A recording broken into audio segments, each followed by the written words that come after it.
September 18th, 1852. The light is going thin earlier now, slipping behind the hills like it has no wish to stay with us.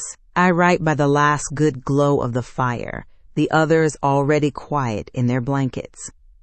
Even the oxen have stopped their restless shifting. It is the stillest evening we've had since leaving Independence, and the silence presses harder than the noise ever did. We made poor miles today. The trail bent into a valley choked with fog that never quite shed, even by noon. It clung to the wagon wheels, soaked the hems of our clothes, and beaded on the rifle barrels like sweat. Mary said it smelled wrong, like wet iron and old wood, and I told her fog smells like whatever a man fears most. I wish I hadn't said that. She hasn't spoken since. There was a town marked on the map.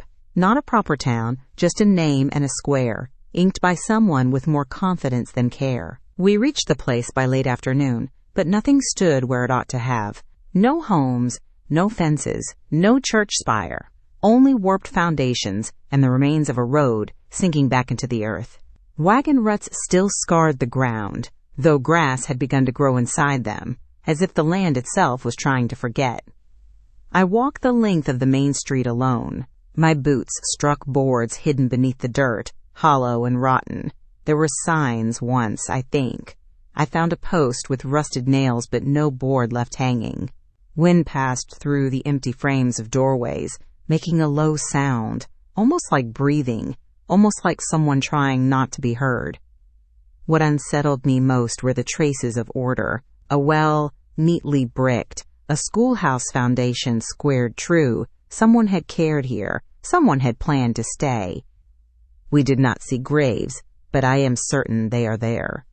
The fog thickened as evening came on, rolling in heavy and low, turning distance into guesswork. Sound carried strangely.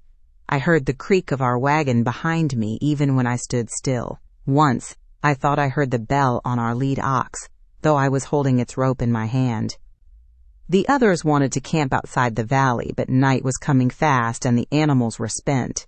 We settled near the old well, telling ourselves stonework meant safety. No one said what we were all thinking, that if people left in a hurry, it was usually for a reason.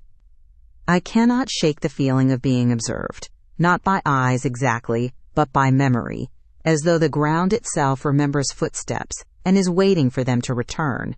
Every so often, the fog thins just enough to suggest shapes at its edge, corners, doorways, the suggestion of a figure that vanishes when I stare straight at it.